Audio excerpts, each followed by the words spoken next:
when Jesus finally comes. He is our source of hope. He is hope incarnate, especially through his death and resurrection. Yeah.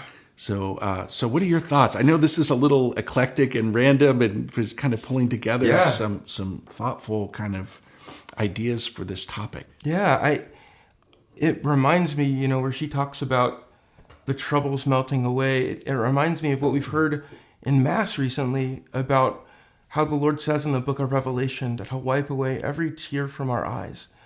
Like somehow, and in the Psalms, David says that the Lord keeps a record of our tears. And I think that in this life, we're not necessarily promised, the sun will come out tomorrow, some days.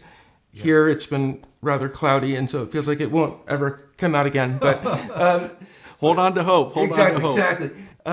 But, in this life, we don't necessarily see the resolution of our troubles. Right.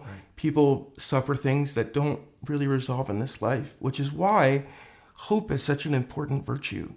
It really anchors us, and that's what the author of the letter of the Hebrews talks about. Like, our hope is like an anchor thrown through the veil of heaven that we can hang on to because it's anchored to Jesus. And I think, I was looking back at the letter that Pope Francis wrote to start the Jubilee of Hope.